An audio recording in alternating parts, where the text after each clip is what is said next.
Assalamualaikum warahmatullahi wabarakatuh. Sahabatku, pernahkah kalian membayangkan bahwa waktu yang kita rasakan di bumi bisa berbeda dengan waktu di tempat lain di alam semesta?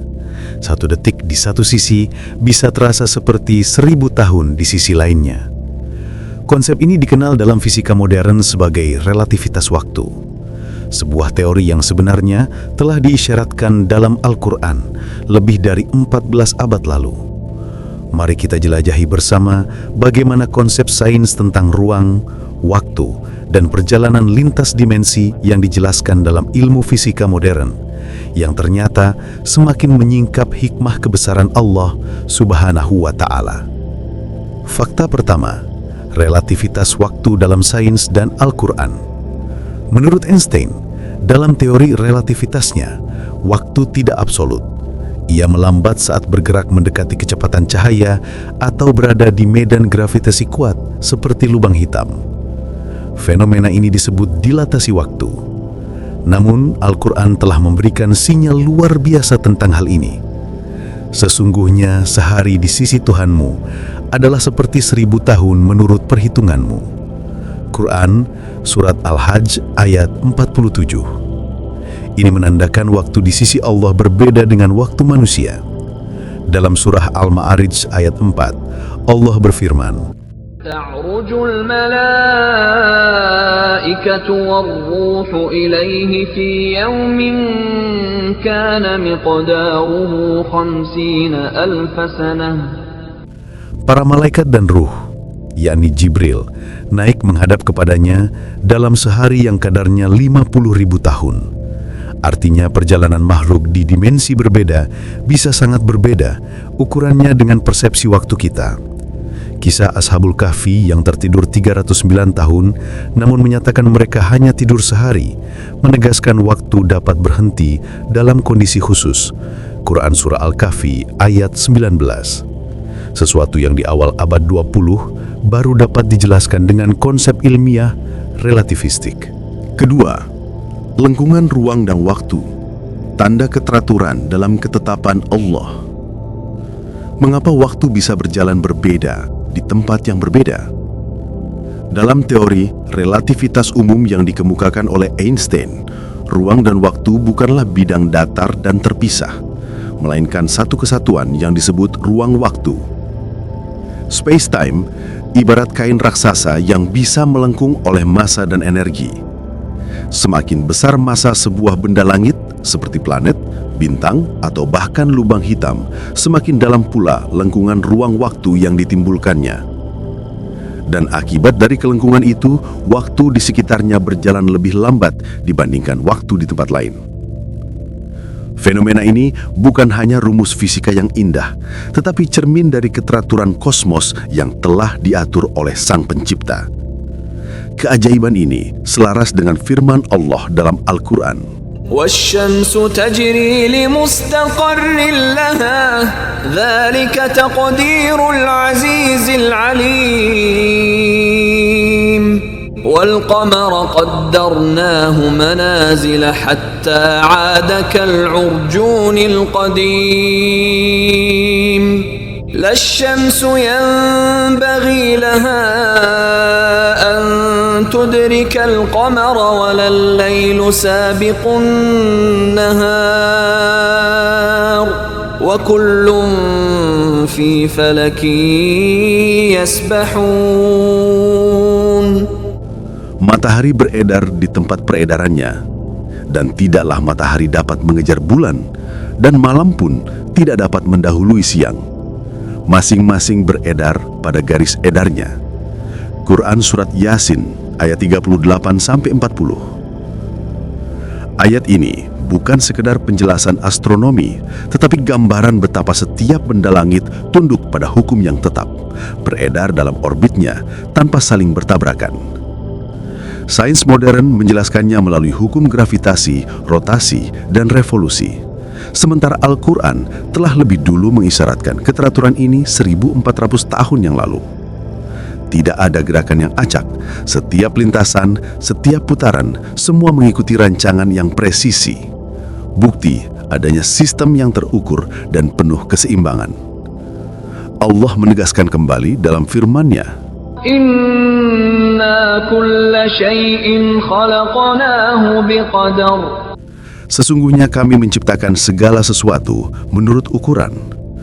Quran Surat Al-Qamar ayat 49. Inilah yang dalam sains dikenal sebagai konstanta alam semesta, seperti gravitasi universal, kecepatan cahaya, dan gaya-gaya dasar yang mengatur interaksi di antara partikel. Nilai-nilai ini tetap, presisi, dan mustahil terjadi secara kebetulan. Jika satu saja dari konstanta itu berubah sedikit, alam semesta ini tidak akan mampu menopang kehidupan. Subhanallah.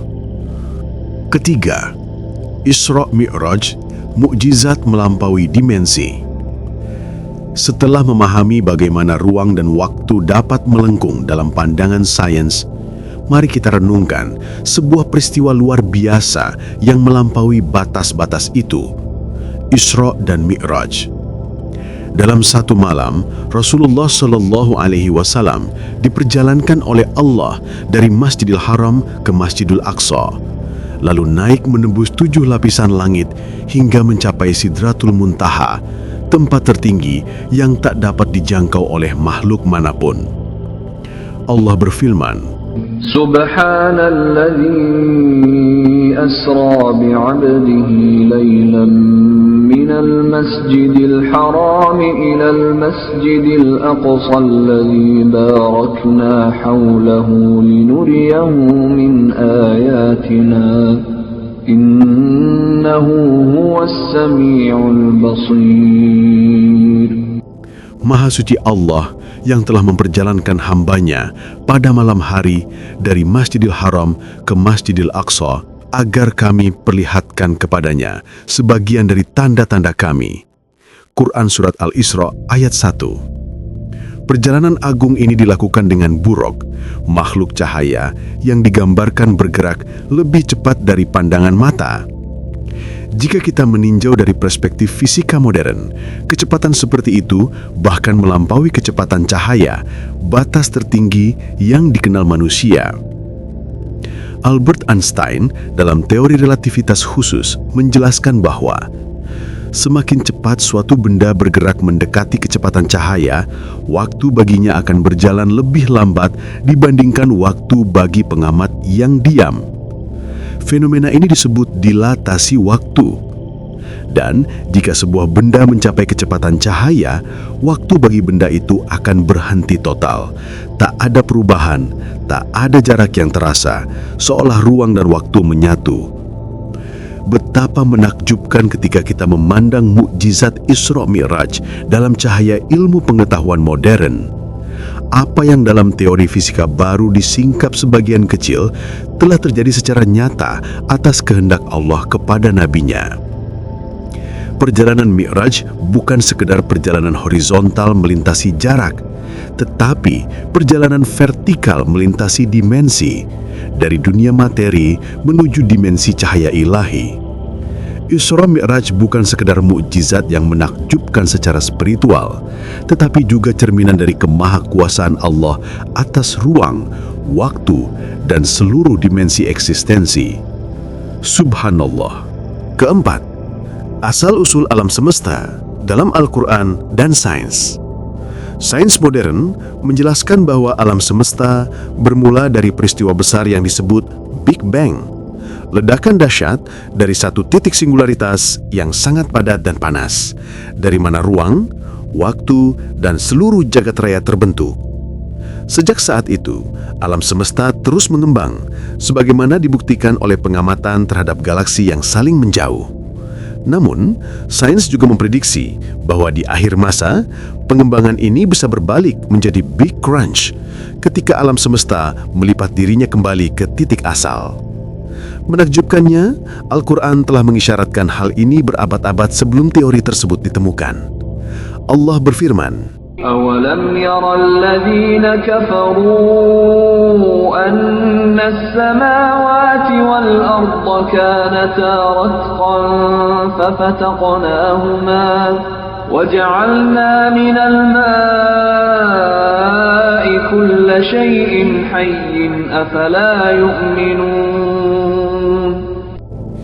Dan apakah orang-orang kafir itu tidak mengetahui bahwa langit dan bumi itu dahulu merupakan satu kesatuan yang padu, kemudian kami pisahkan antara keduanya? Al-Anbiya ayat 30. Ayat ini menggambarkan keadaan alam semesta yang dahulu satu kesatuan kosmik, lalu dipisahkan, sejalan dengan konsep Big Bang dalam sains modern. Bahkan Al-Quran juga menyinggung ekspansi alam semesta dalam firman-Nya, وَالسَّمَاءَ بَنَيْنَاهَا بِأَيْدٍ وَإِنَّا لَمُوسِعُونَ. Dan langit itu kami bangun dengan kekuasaan kami, dan sesungguhnya kami benar-benar meluaskannya. Adz-Dzariyat ayat 47. Subhanallah, makna meluaskannya baru terbukti secara ilmiah ribuan tahun kemudian. Dan ketika sains berbicara tentang kemungkinan alam semesta berkontraksi kembali, Al-Quran telah menggambarkan hal itu sebagai bagian dari rencana ilahi. يَوْمَ نَطْوِي السَّمَاءَ كَطَيِّ السِّجِلِّ لِلْكُتُبِ كَمَا بَدَأْنَا أَوَّلَ خَلْقٍ نُعِيدُهُ وَعْدًا عَلَيْنَا إِنَّا كُنَّا فَاعِلِينَ. Pada hari itu, kami gulung langit seperti menggulung lembaran-lembaran tulisan. Al-Anbiya ayat 104. Inilah siklus kosmik yang tunduk sepenuhnya pada kehendak Allah dari penciptaan, perluasan, hingga pelipatan kembali. Sains menjelaskan bagaimana alam semesta terjadi, sementara Al-Quran menjelaskan mengapa ia diciptakan, untuk menyingkap tanda-tanda kebesaran Allah. Dengan demikian, jelaslah bahwa teori ataupun peristiwa Big Bang bukan sekedar ledakan kebetulan, melainkan bagian dari sunnatullah, hukum ciptaan yang menunjukkan betapa sempurnanya rancangan Sang Maha Pencipta. Dari semua ini, kita dapat melihat bahwa sains dan agama sejatinya bukan dua jalan yang berlawanan, melainkan dua cahaya yang saling menerangi. Sains menyingkap keteraturan dan keajaiban hukum alam, sementara agama memberi makna, arah, dan tujuan di balik keteraturan itu. Al-Quran tidak hanya memerintahkan kita untuk beriman, tetapi juga mengajak untuk berfikir, meneliti, dan merenungi tanda-tanda kebesaran Allah di langit dan di bumi. Setiap rumus, setiap hukum, setiap penemuan ilmiah, semuanya hanyalah jendela kecil menuju pemahaman akan kebesaran Sang Pencipta, yang menumbuhkan kekaguman dan ketundukan, bukan sekedar pengetahuan. Ya Allah, tambahkanlah kepada kami ilmu yang bermanfaat, ilmu yang menuntun kami semakin dekat kepadamu, bukan yang menjauhkan. Jadikanlah pengetahuan kami bukan sekedar hafalan di akal, tetapi cahaya yang menerangi hati.